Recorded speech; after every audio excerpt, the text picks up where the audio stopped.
fellow travelers, and welcome to another episode of Vertus Stars Podcast 5th season. This is going to be huge.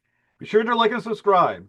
Enjoy this amazing episode because Christos Gage boards the mothership to discuss Battleworld from Marvel Comics. Now, come on board as we go traversing the stars. Hi, Mr. Gage. Thank you for coming back to the Vertus Stars Podcast. Thanks. Thank you for having me. To my pleasure. So, you're now the writer behind Marvel's big event, Battleworld. So how did this series come about? Well, like most things, I just got an email asking if I wanted to do it, and I wanted to do it. So, how was it pitched to you then?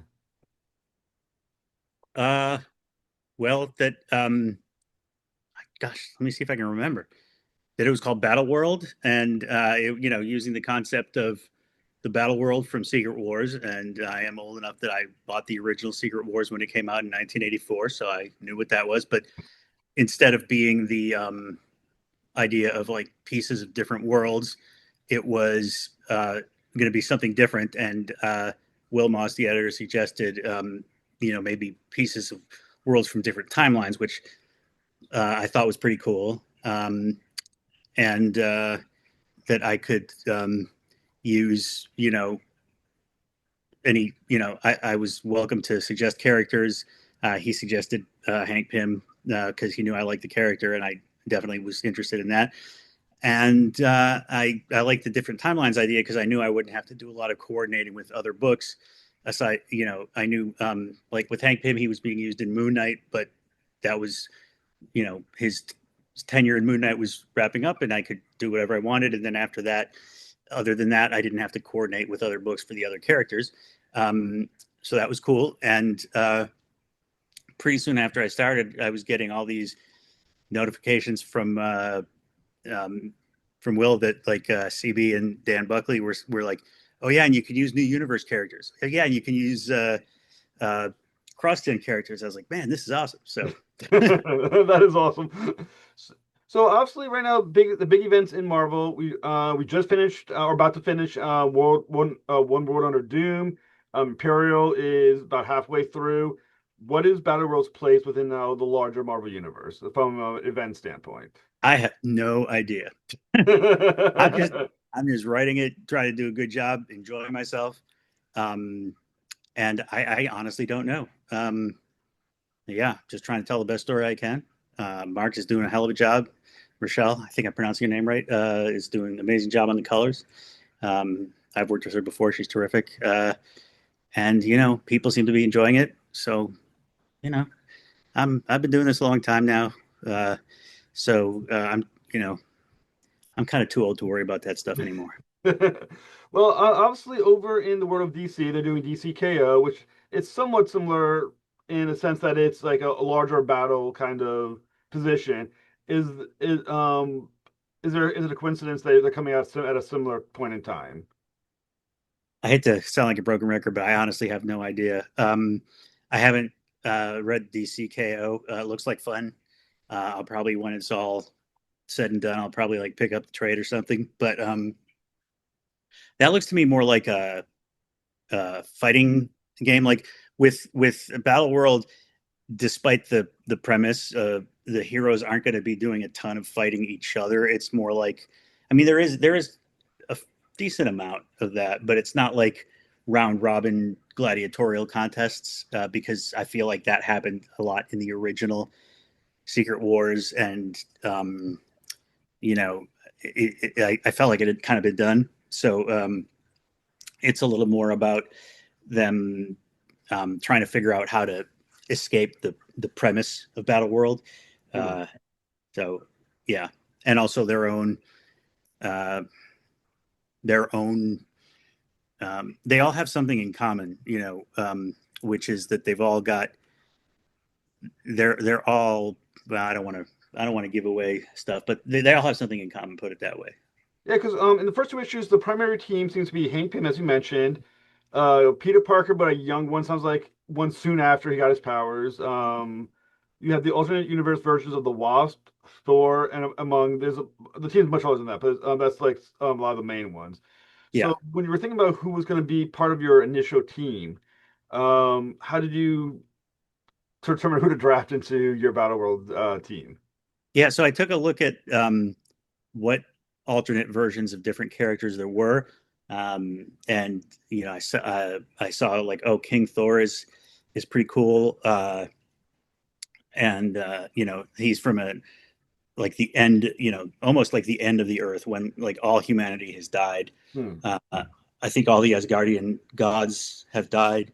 Um, they were killed by Gore the God Butcher, who at that time was keeping Thor alive just to torture him. Um, and Yeah, so he's kind of old and depressed, and then I took some characters from the past, like Luke Cage right after he got out of jail, which, like, strictly speaking, it's not '70s Luke Cage, but I think of him as '70s Luke Cage, and Peter Parker, like right after he got his powers, when he's still like real guilt ridden about Uncle Ben, and very inexperienced, like has no idea what he's doing. Like Bucky is way more experienced. Oh yeah, Bucky from World War II. So Bucky is like way more experienced than Spidey, and you know it was cool. And then the version of the Wasp, I initially was, I don't know, this was from like 30 years ago, but there was, remember the Ultraverse? There was a Yeah.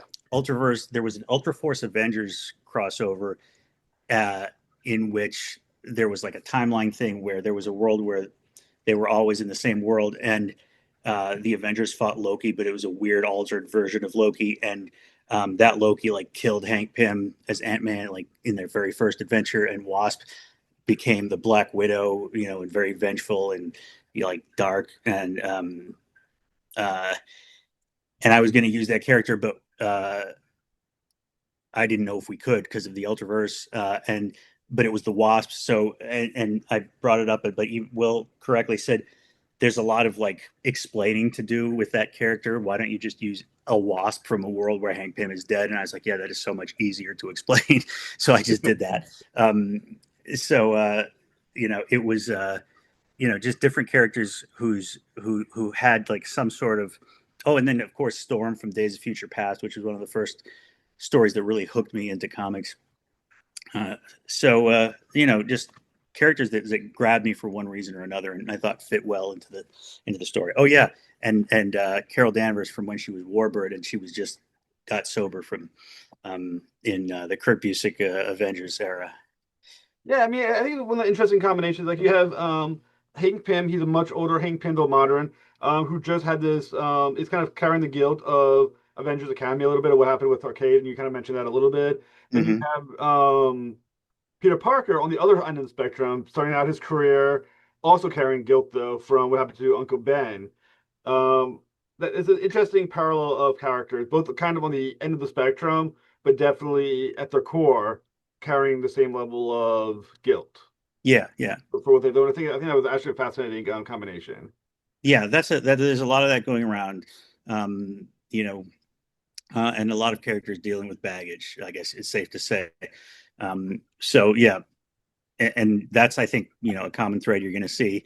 Um, the characters dealing with that, and obviously, um, Storm, Days of Future Past, like she's seen most of her friends and family get killed.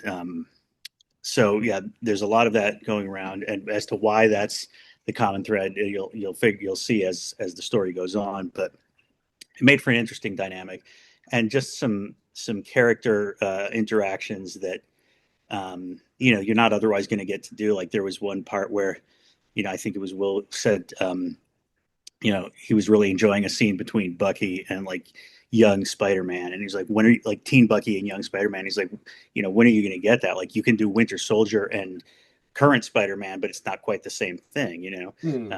So it was fun. It was really enjoyable. And then I kind of just went a little bit nuts towards the end of it. And let's just say that there are going to be more characters who show up. Oh, and I also had a lot of fun bringing in like Absorbing Man and Titania in number two, um, because they have a really good marriage. For Like, supervillains, they're quite well put together. probably have one of the most healthy marriages in the entire Marvel universe, to be honest. Yeah, which is like I said, unfortunate that they're villains and they're the ones It, who it is, hold a good marriage together. yeah, Like I said, I'm really enjoying the issue. And I will say I'm a old school Crossgen guy. I used to buy all the comic books in the '90s, and nice. I will say, as someone who's a member of the Crossgen groups on Facebook, there was quite a stir when Mystic, or who I know Giselle, shows up in the second issue, and well, a little bit of the first, but mostly the second issue. Um, Yes. it's been a long time since we've seen these characters. Marvel had them only out for what a couple of issues, maybe like 10 years ago or something along those lines. It's been a long time. They've been Hmm. missing for a long time. Um, should readers be looking into the fact that CrossGen is now being made into a focal point in this book, second issue? Well, I'll tell you what. Just keep so it's not that's not the only place you'll see the cross-gen characters in this miniseries. It's not going to be like a huge focal point because like I kind of found out I could use them when I was working on issue two, so they weren't really. I didn't have the opportunity to make them a big part of the plot, but uh, I know that there are other Marvel creators who contacted me after seeing the solicits and were like, "Does this mean I can use CrossGen?" And I was like, "I don't know. Ask somebody over there." you know, uh, so we'll see. I mean, like I said, I don't know if you like. It sounds like you were a fan of CrossGen in the '90s as well, just like I was.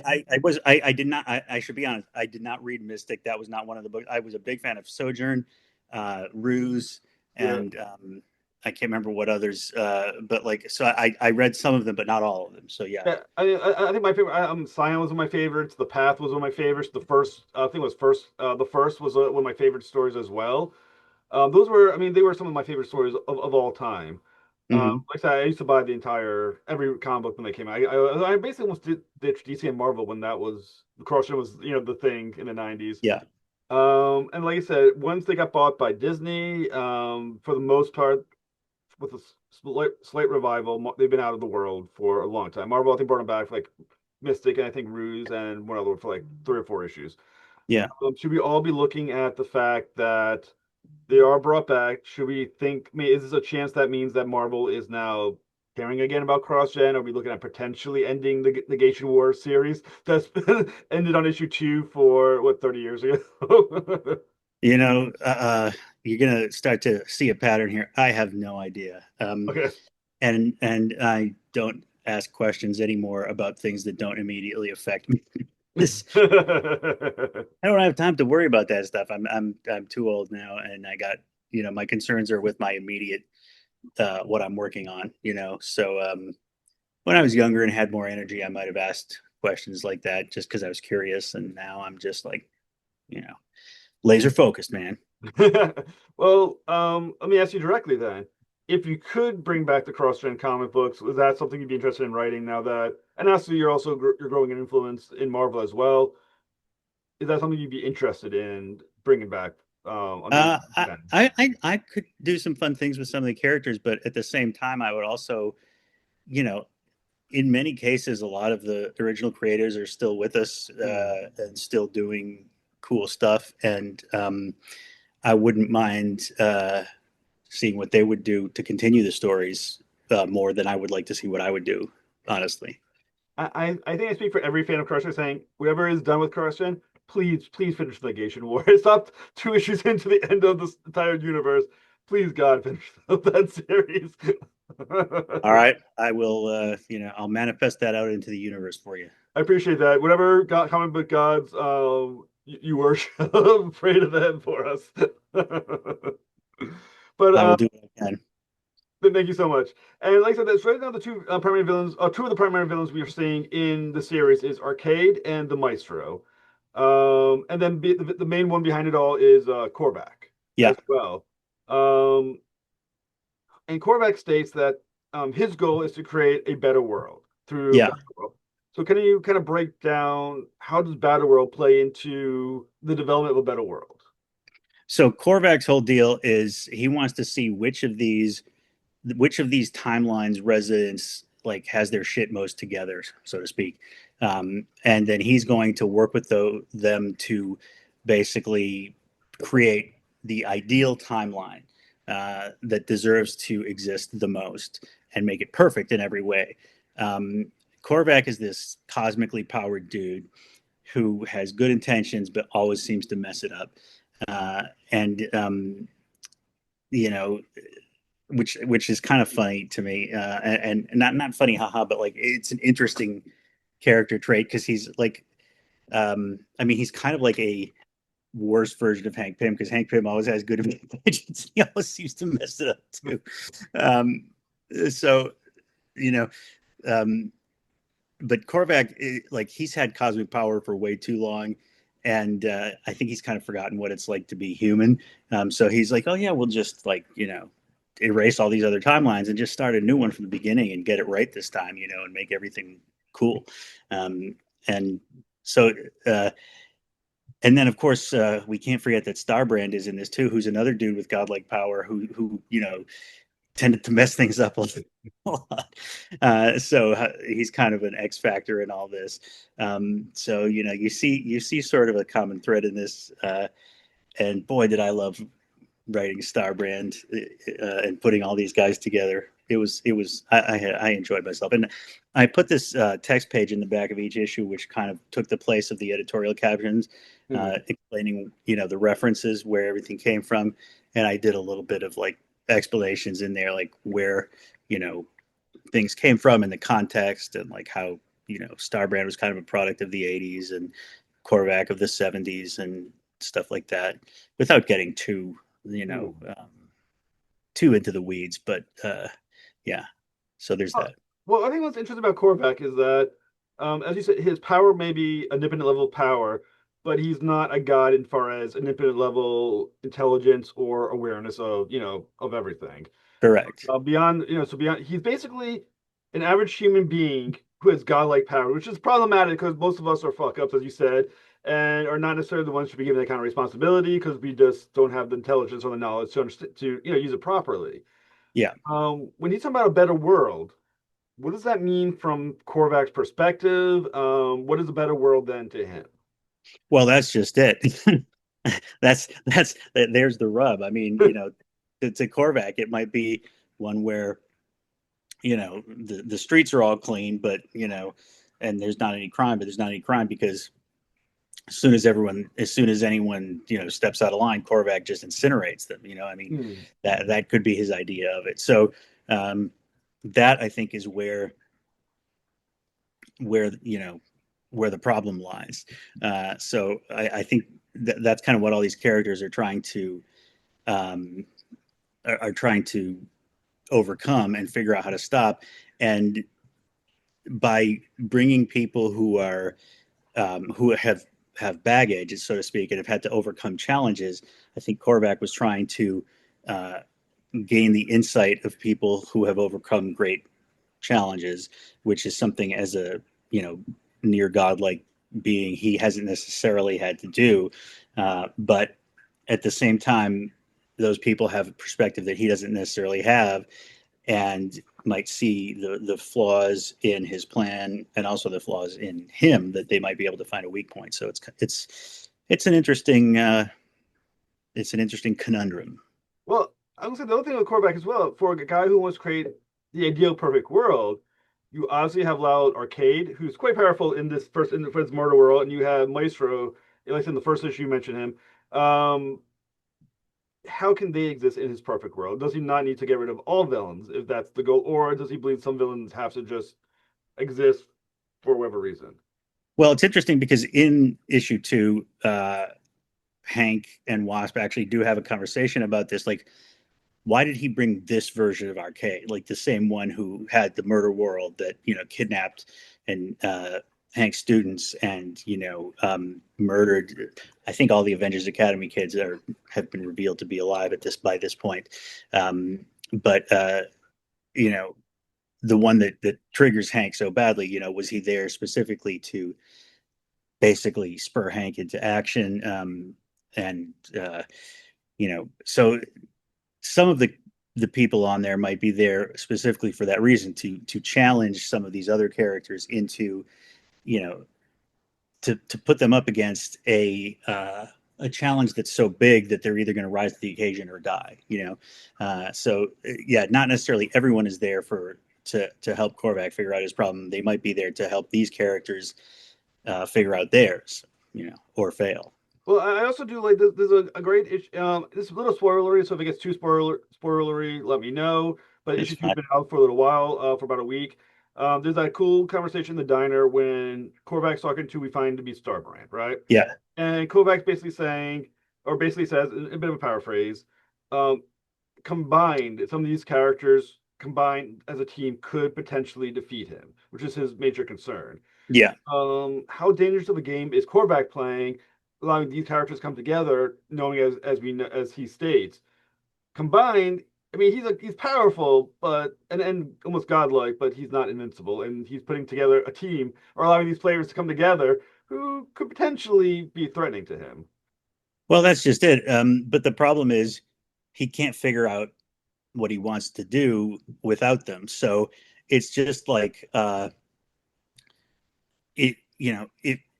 What's worse, having risking the fact that you're bringing together these people who could combine, who could join together and beat you, or being safe but like being miserable and being immortal. I Mm. mean, it's and when he says they could beat me, like he probably can't be like killed at this point. I mean, he's been beaten a number of times, but he always seems to regenerate or whatever. So I'm not sure it's possible to kill him, but so he probably looks at it a little bit differently than other beings. It's funny because I remember when I was writing the script and I was writing the stage directions, I wrote to Marcus. Remember how the '70s cosmic books, the characters were always very emo and like emoting and going like this, and he just this isn't the issue 5, but he did such a great job with that with Corvac.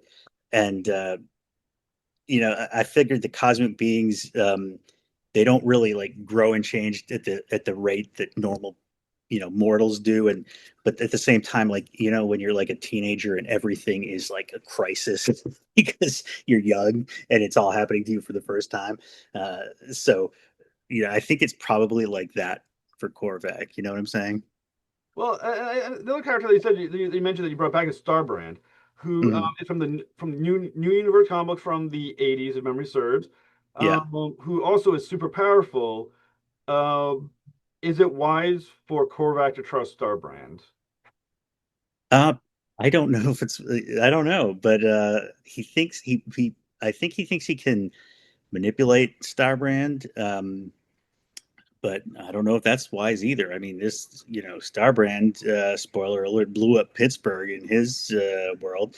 Um, and it's funny because there's this show out now called The Pit with two T's at the end. And to me, The Pit is the comic book from the '80s where Starbrand blew up Pittsburgh. And I'm all like, this show should be about blowing up Pittsburgh. But anyway, not some medical show with no violence.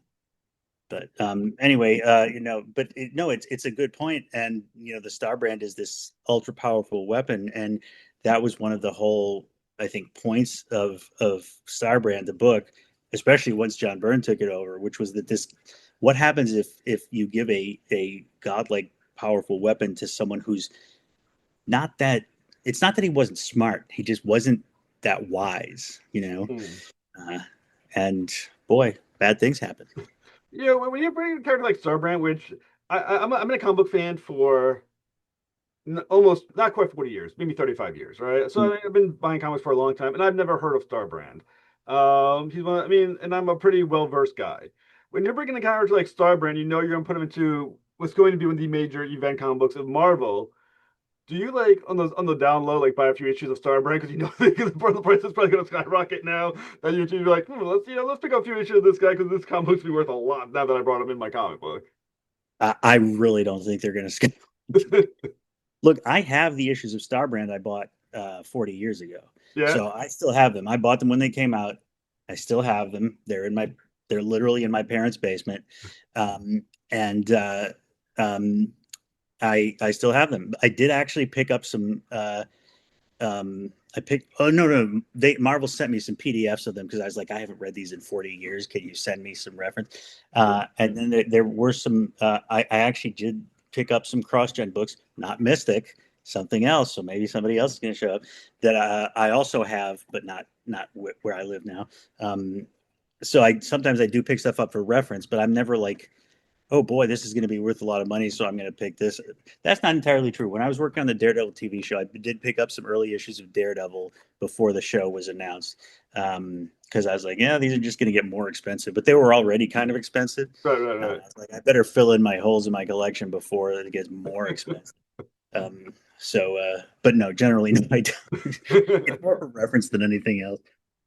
Well, since you just brought it up just for you just brought it up just now, are you able to tease who potentially could be the other cross-gen character you're bringing back? Maybe No, get a claim for I that. can't. I can't do that. No And worries, no anyway, who worries. says it's just one? Maybe there's more than one. Okay. Maybe Um, there's more universe characters. well, I was gonna, the thing interesting about Starbrand, for again talking about timing, he's created by the late great Jim Shooter, who passed Yes. away not too long ago, what 3 4 months ago, maybe at most. Yeah. Um, is is is that something? One reason you brought him back is this sort of like a tip of the hat to one of the great editor in chiefs of Marvel's history? Well, actually, when I started working on this, both Peter David and Jim Shooter were still alive. And they passed sadly while I was working on the early issues of this. But in the text pages, I think in the text page of one, I did offer tribute to Peter David in issue two. Maybe it's issue two, Peter David, and three, Jim Shooter. Anyway, yes, I did, pay respects to them because they were both huge, huge influences on me, um, both as a writer and just as a fan. But I mean, Jim Shooter wrote the original Corvac saga back in the '70s. Mm. Peter David wrote Hulk for 15 years, which is just an amazing feat that he wrote, a franchise character that had existed already for at that point 20 years, let's say. It was roughly 20 years. Came up with new and interesting things to do with that character. And then for 15 more years, kept coming up with new and interesting things to do with it. Mm. So it's like, damn, that guy knew what he was doing. And I wouldn't say like I knew Peter, like we were friends or anything, but I signed with him, at some conventions and we chatted a little bit. And, he was a guy who always had, you could tell he was passionate about the characters and uh, the stuff he was writing. Like I remember one time we were signed together and at the Marvel booth at San Diego, and there was I can't remember who it was who worked for Marvel came over, and Peter was like, "Hey, I saw you guys were doing like a Cirque du Soleil like promotional comic for them," and he's like, "If you do another one, I want to do it because my wife and I love Cirque du Soleil." And the guy was like, "Oh yeah, we'd love for you to do it," And I don't know if he ever did it, if they ever did another one, but like he was so excited, and Mm. like at that point he'd been writing comics for I don't know how long, like 30 some years, and he was still like a little kid. It's like that's, and I still get like that too, and I hope I always will. But that's what you see and admire. And with Jim Shooter, like I never actually met him. We were at the same conventions at times, but he always had like crowd around him, and I never was like, I'm going to fight that crowd, go see him. But he was so tall, you could always see it. It's like there he is. Um, but a big influence on me. Like he started writing for DC when he was 14 years old. Yeah. I was like, damn, like I sent in a pitch to Marvel when I was 14, but it was terrible. And you know, it was he actually got hired and did some great stuff. It's like I read those adventure comics now with Legion of Superheroes, and they're really good. Mm. So I mean, and then he was editor in chief of Marvel at a time when you know it really when I started reading it, and it was John Byrne X-Men Yeah. and Chris Claremont and the Frank Miller Daredevil and the Walt Simonson Thor and the John Byrne Fantastic Four. It was a great era, and um, so I mean, of course, I had to pay respects to those guys, but it was not like they passed away. So then I put the characters in. It's just like you know, Mm. uh, or you could look at it as I put the characters in, and then they died, so it was my fault. So I take full blame. Well, It yeah. was it just worked out like that. But obviously, I mean, they've had so much influence on the industry. It's almost inevitably like they would have had an impact on some of the characters that were in the book. So of course, I was gonna pay them respects in the text page. Well, like I said, I mean, I had Peter David has been on my show. We got to talk about one of his sequels to Future Imperfect. That was, a big honor. And I would Yeah. say, and Jim Shooter was on a show I used to be on as a host, going back maybe 6 years ago. And man, that guy, talk about a nice guy. I think we spoke for almost 2.5 hours, maybe 3 hours. And Hmm. I'm, a small time podcaster in comparison to the big world, especially compared to him. And I told him I was a writer, indie comic writer. He sent me early scripts to his Solar comic books, and it's like this Oh is what wow. you can study to learn.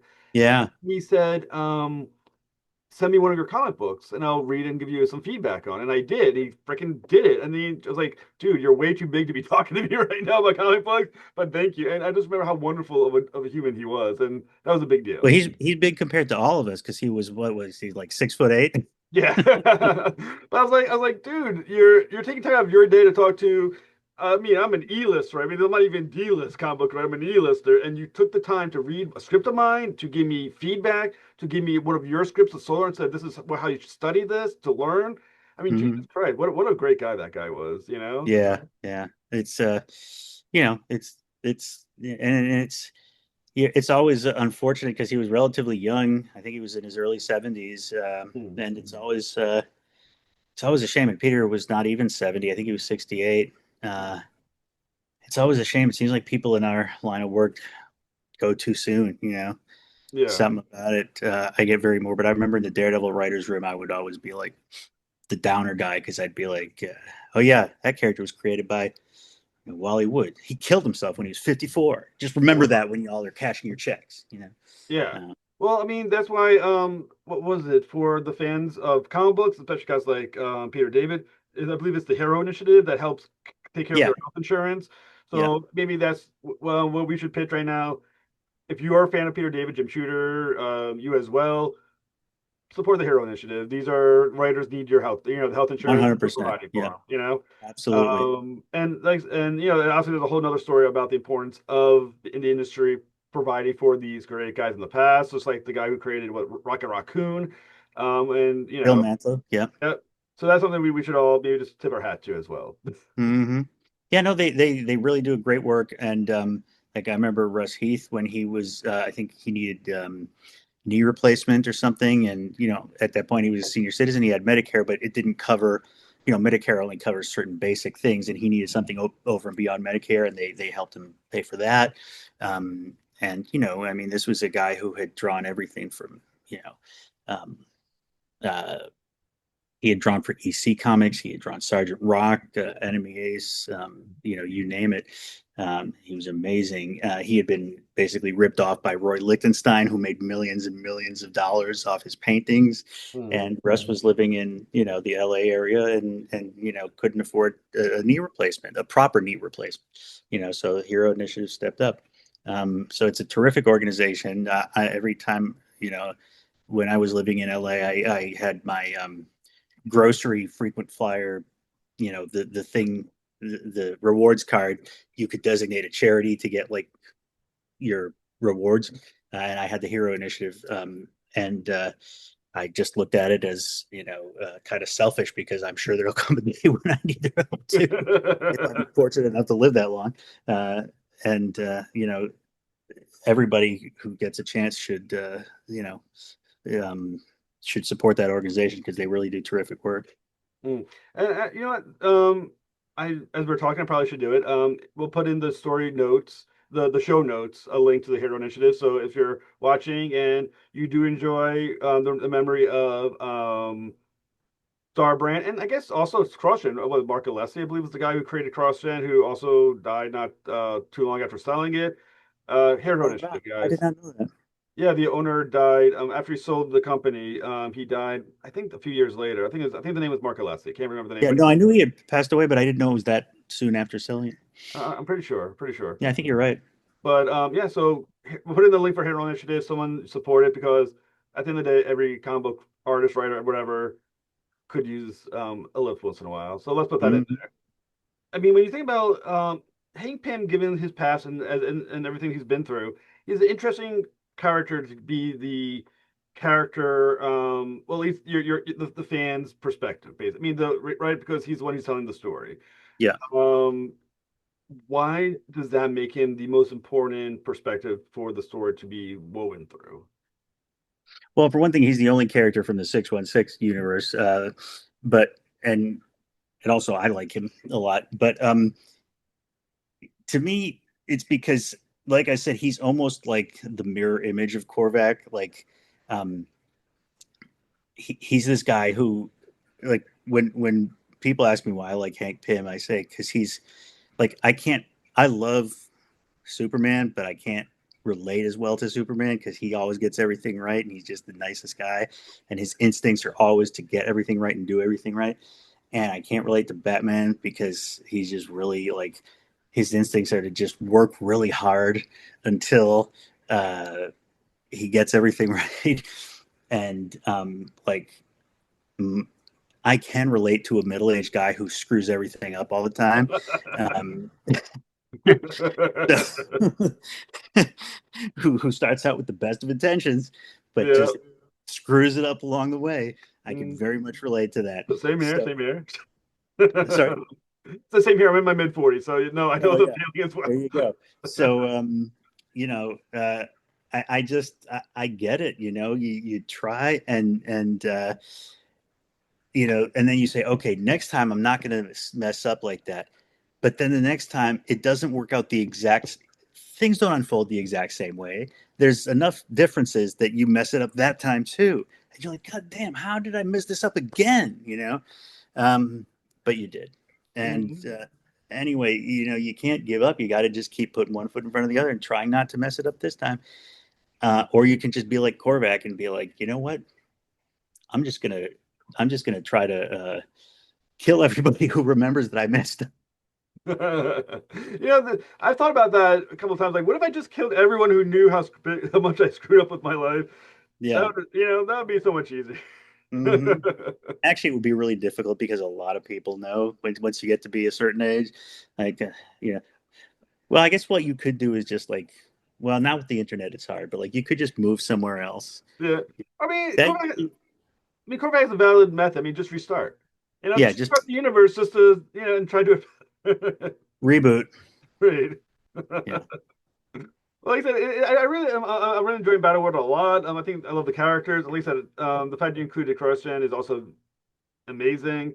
I Um, appreciate it. Thank you. yeah, I mean, it's sort of like I said, it's exciting. I really do like who you've involved. The rumor right now is that Battleworld is going to turn into a new Secret Wars. Is that true? Not true? I don't know. Okay. So for our listeners, what can we look forward to in? I think there's a 5 issue miniseries, so we got about 3 issues left. What can we Yeah, look forward to in upcoming issues? there will be fights, there will be drama, there will be more characters, some of which will be so obscure you'll be like, "What the fuck is this guy doing?" Um, and it'll be awesome. I mean, Marcus and Rochelle are just killing it with the art. I just love everything they're doing. Um, I mean, everybody's killing it on the book. I just every time I get art, and I'm just so happy. And I'm just having fun, man. It's just so cool. It's just exciting and fun to be doing it. So I hope people are enjoying it as much. If people are enjoying it as much as I am, then it's all good. Oh, I forgot to say, in issue 3, which comes out pretty soon, there's like a new Venom making his debut appearance, and it's sort of like an homage to Secret Wars 8, Oh um, wow. where the original Venom costume appeared. Now his main first appearance is in Venom 252, which was like Amazing Spider-Man 252 was the first black costume issue of Amazing Spider-Man. Um, so that's like the big first appearance, but he's doing like a cameo first appearance in Battleworld 3 just for like 2 pages they were like, hey, would you be cool doing this? They're like, no, it sounds like fun because I remember the Secret Wars 8, Yeah. when nobody thought this is going to be Venom. Everyone was like, oh yeah, cool, new black costume, for Spidey. Um, so yeah, that so everybody who wants to be in on the first appearance of the new Venom, pick up Battleworld #3. All right, very cool. That sounds awesome. What's next for you? Uh, I know what's next for me, and I can't say because it hasn't been announced yet, but there is next. Um, and I'm continuing to do video game work on DC Dark Legion, which I've been working on now for 3 years, which is a good steady gig, and I'm enjoying it a lot. So I hope people keep playing the game. Yeah, All right, as awesome, Mr. long Gage. as people keep buying stuff, I'm going to keep writing it. So Well, I want to I'm thank you too so old to do much. something else now. Oh, I forgot. I forgot. My wife and I had a movie come out called Grow, Grow, starring. It was a family film starring Golda Rosheuvel, who plays the Queen on Bridgerton, and a bunch of wonderful British actors she's yes, the kid who plays the new Harry Potter in the upcoming TV series, Oh the yeah, guy yeah. who plays the like the office manager on uh, Ted Lasso, the guy with the glasses, and just a one. What? Oh yeah, and Nick Frost is in it. And anyway, it will be. It was in theaters for a week here, and it's not in theaters anymore because it was just a brief limited run, but it'll be streaming at some point, so look out for it. It's streaming if you're watching this in the UK, you can watch it on Sky streaming television, so check it out. But in the US, just keep an eye out for it All right. because it's I think you'll really enjoy it. Are there any links that I could put onto the show notes for Grow that sort of help them locate it when it's ready? Or You can put a link to the Rotten Tomatoes where it's 92% on Rotten Tomatoes. nice. Um, uh, yeah, All right, so we'll put a link to that. We'll put a link to the Hero Initiative. You can find that on the show notes. All right, that's all, awesome. Thank you. Mr. Gage. It's Appreciate it. an absolute honor to talk with you, sir. And I want to thank you so much for doing Battleworld. Thank you. Appreciate it. Thanks for having me on.